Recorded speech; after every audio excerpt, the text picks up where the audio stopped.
Welcome to ALTUS Podcast. Really glad you could join us today. We're trying out something a bit new here, a format to, give you a quick way to feel connected and really get up to speed. Think of it like us grabbing the latest ALTUS Now newsletter, pulling out the key insights, the updates, and just chatting about what really matters. It's like we're sharing the interesting bits over coffee, and well, you're right here with us. Exactly. And that newsletter, it's always packed full of information. So our mission today is really to unpack the Q2 2025 edition. We won't just list things out. We want to explore the why it matters behind the big activities, the successes, and especially the people, the teams, making it all happen. It's about helping you get a quick handle on what's important and maybe see the bigger picture. Yeah, and looking through this quarter's highlights, there's this theme that really jumps out. It takes a team to move a giant. It feels pretty powerful, and honestly, the perfect example is right there at the start, the Nagye 5 story. This wasn't just, routine stuff. 5 months of really complex repairs, maintenance at Wharf 11, and now she's ready to sail.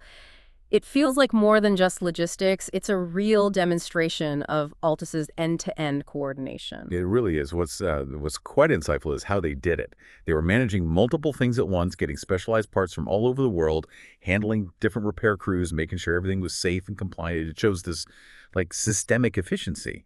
Even with a really complex piece of equipment like that, they minimize the downtime. So yeah, less about just moving a ship, more about tackling huge operational hurdles smoothly. It really nails that team to move a giant idea. Absolutely. And that's really just the opener. We're also going to look at the big effort behind the Shell FAS 2.0 project. Explore how Altus is pushing forward with smart safety, which sounds interesting.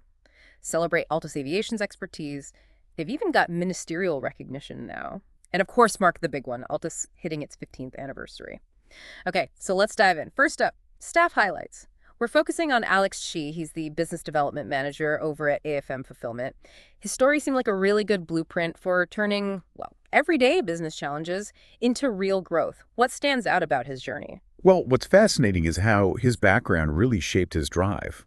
Alex, born in Penang, grew up in PJ and Shah Alam. He talks about how his family taught him about earning things early on.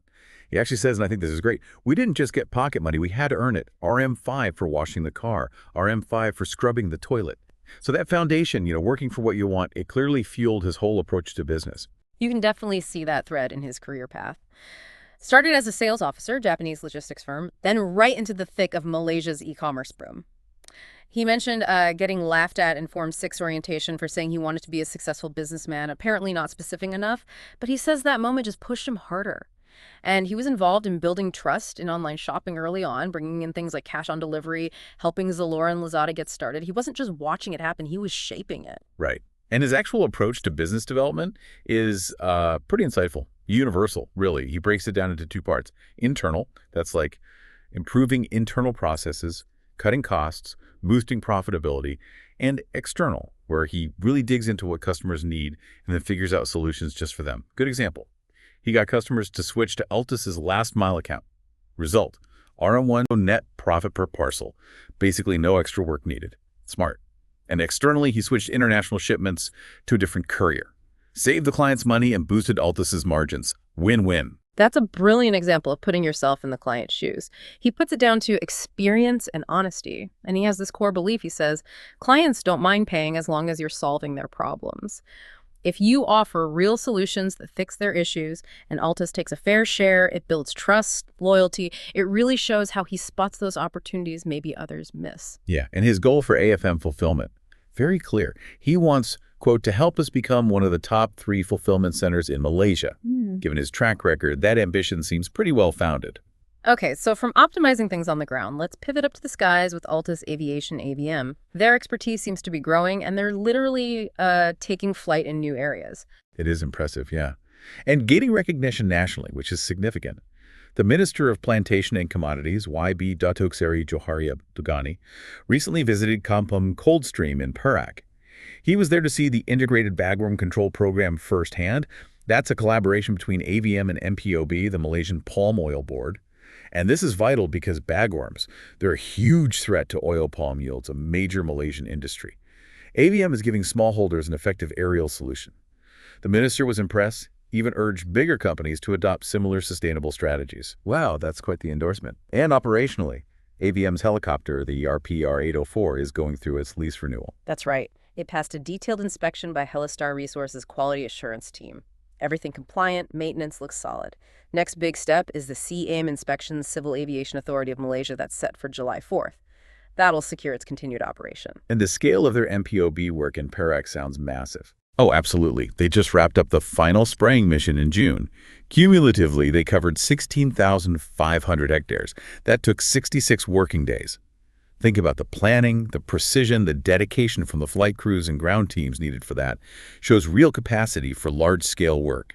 And they're not just operating, they're actively expanding horizons, engaging big players like Felda, Rizda, Semi-Darby Guthrie. Exactly. They're showcasing their aerial spraying and precision agriculture services, showing how they can tackle some of the industry's really tough challenges, pest control, efficiency. Are they doing demos too? Yes, field demonstrations. Reached over 70 Felda participants recently. The message is clear. Boost efficiency, rely less on manual labor, tackle pests precisely and sustainably. It's about bringing practical tech solutions right to the farms, helping secure the future of those key crops. Okay, from the air back to the ports. Let's head over to ALTUS Bintulu. Things sound really busy there, especially with the full force on Shell FAS 2.0 project. Kicked off with a big briefing, nearly 30 people involved.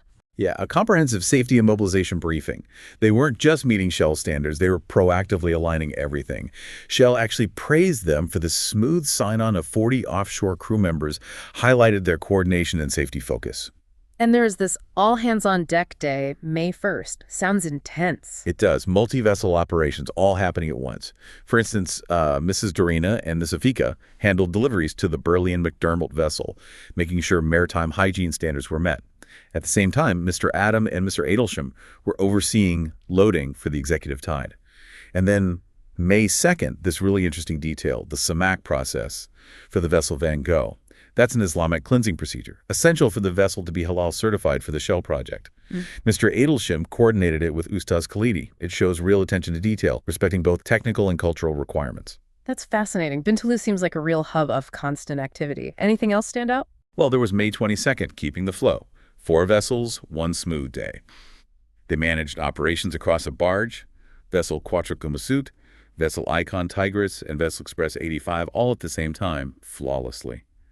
That really speaks volumes about their coordination skills and maintaining high standards under pressure, like conducting an orchestra, really. And the offshore work keeps rolling, with Scandi Singapore arriving and barge Asin 3T305 departing, nonstop. Seems like it. And quickly touching on Labuan, they had a successful Shell HSC audit, confirmed their strong safety culture, which is always good to hear. The Labuan team also showed precision supporting SAA engineering with the MV IOS-1, handling tricky logistics smoothly, minimizing downtime for the client. Okay, shifting south to Johor, double duty at Johor port. Yes, successful lifting offs for both McDermott and Delium. Executed so well they got direct praise from the clients. That always feels good. And they provide full support for Valesto's vessels. Comprehensive end-to-end support. Yeah. That included managing a backload, overseeing the big departure of NAG A5 from Wharf 11 after all that repair work, and handling complex landing craft transport operations, too. It just underscores how ALTUS ensures vessels move through all the critical stages safely and efficiently. It's all connected. All right, let's head east now to Takbali, and then we'll circle back to AFM fulfillment. Takbali's been busy with coordinated support for S300 for Sapura Marine Ventures. That's right. Involved temporary storage for medical kits, chemicals, handling urgent chemical deliveries, getting spare parts and lube oil sorted. Shows their agility. And they're building community ties, too, like the Raya celebration. Yeah, strengthening ties over Raya celebration with BS7, another tenant at TBSB. It's about building goodwill, collaborating beyond just the day-to-day business. Nice touch. Their responsiveness seems key, the on-demand delivery and CCU support. Definitely a huge asset. They jumped on an urgent request from HESS for an IBCD unit, sorted out CCU rentals for TBSB, moved assets to Kimaman. That kind of speed and flexibility is crucial for clients. And a new environmental partnership. Yes, scheduled waste collection with Pentis Flora. It's a new partnership focused on ensuring proper, compliant environmental practices for waste disposal, doing things responsibly. Okay, let's transition over to AFM fulfillment. They seem really plugged into the e-commerce world. They really are. Continuously engaging. Like participating in the Bootcamp Founders event with Sigu Sam, sharing logistics insights to help other businesses grow. And connecting internationally, too. European brands. Yes, at the CCIG Business Seminar.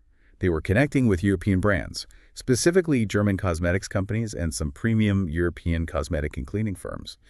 It really shows how Altus acts as that bridge, helping these international brands reach Malaysian consumers, exploring ways to work together, supporting that global e-commerce connection from right here. And I was interested in this advancing smart safety. Daesh visited them. Yes, the Department of Occupational Safety and Health. AFM showcased their robotics, their smart warehousing tech. The key point wasn't just efficiency, but how these technologies specifically reduce human error and really lift safety standards. It positions AFM almost as a model for safer workplaces, not just within Altus, but potentially for the wider industry. That's forward thinking and helping publishing evolve. Another interesting angle, supporting Malaysia's publishing evolution. AFM's engaging with Pribadan and Kotabuku, looking at how smart fulfillment can link traditional publishing with online marketplaces. The goal, get books to readers faster, more easily, helping Malaysia's literary scene adapt and thrive digitally using logistics know-how. Okay, great stuff. Let's shift now to the internal foundations. QHSE quality, health, safety, environment, plus IT and employee updates. This is about that internal strength. Right, and Altus's safety commitment comes through clearly. They're reinforcing safety ties with HESS via regular supplier relationship meetings, sharing successes, planning improvements together. Plus, looking ahead, exploring the future of safety. Ms. Delilah attended the HRD Corp HOST forum. They were talking about generative AI, digital tech in safety, staying ahead of the game. And there was the EHS campaign on road safety. Yeah, Q2 2025 campaign. The Altus Talk Bali team doing a lot of transport, really engaged with that, emphasizing safe driving practices, stressing everyone's role in safety. What about ESG? Environmental, social, governance? Altus is definitely deepening that journey. They took part in Petronas' supplier support program, specifically the advanced ESG training, focused on practical ways to cut environmental impact, boost social responsibility, improve governance. It's not just box ticking. It feels like a genuine commitment to responsible operations, fitting with global trends. And environmental actions, waste management. Two things stand out. The East-West sharing session on scheduled waste, making sure everyone across branches is on the same page, compliant. And for World Environment Day, a company-wide e-waste campaign, encouraging recycling old gadgets, raising awareness, simple but effective for everyone to get involved. Okay, let's talk IT. The Odoo system rollout sounds like a big deal. Huge step, driving digital efficiency. Key parts like leave, sales and procurement. Expenses are now live on the Odoo system. It centralizes things, boosts efficiency significantly. Finance and the CCU modules are up next. Honestly, a massive effort from the IT team making that transition happen so smoothly. Really sets Altus up for the future, digitally speaking. Fantastic. And now for some really positive employee news, starting with the biggest one. Altus celebrates 15 years of excellence, unity, and growth. That's a major milestone. It really is. And the celebration on May 15th sounded quite special. United everyone, even if branches celebrated locally. Started with the Yasin recital. Then a fun Altus quiz shout-out to Mohammed Humam for nailing it. Heartfelt speeches from the chairman and Group MD, looking back, but also forward with optimism. And an anniversary video featuring Altus folks from all over Malaysia, apparently very touching, showing that real unity. Finished off with cake, photos, camaraderie. Sounds like a wonderful way to mark 15 years and appreciate everyone. And the Altus family keeps growing. Yep, welcoming new faces. 2 induction programs for 24 new joiners recently. The focus seems to be on making integration smooth, helping them feel part of the team right away. So important for building that cohesion. And learning doesn't stop. The Thursday Talk series. That continues to be impactful. They've covered really practical stuff. E-invoicing rules from LHDN, the tax board, an ESG intro from MIDA, Investment Authority, and financial well-being via a new employee scheme. These talks aren't just about work. They give employees useful knowledge for their professional and personal lives. And developing internal leaders. Absolutely. Growing leaders from within. The Leadership Development Program just finished Module 2, Pathways to Peak Performance. This was for senior management and branch managers, focused on self-leadership, managing results, building relationships, all vital for continued growth. Lastly, Altus Care. Some touching initiatives here. Really thoughtful ones. A Raya story, From Silence to Salam, a short film about forgiveness, connection in relationships, highlights this strength comes from understanding each other. And for Labor Day, AFM Fulfillment made a video, The Work We Do, The People We Are. It was about appreciating staff dedication and connecting it back to family. A lovely reminder of the why behind the work and the community values. Wow, what an incredible amount happening across Altus. We've just scratched the surface with some highlights here, but honestly, there's so much more depth in the whole stories. Absolutely. We tried to pull out the key themes and why they matter, but the actual ALTUS Now Q2 2025 newsletter has all the specifics, more context, and even more stories worth reading. And as Altus hits that 15-year mark, we just want to say congratulations. A decade and a half of excellence, unity, growth. That's fantastic. Here's wishing them many more successful chapters ahead, continuing to move those giants. Thank you so much for joining us for this look inside Altus Now. We really appreciate you listening in and staying connected.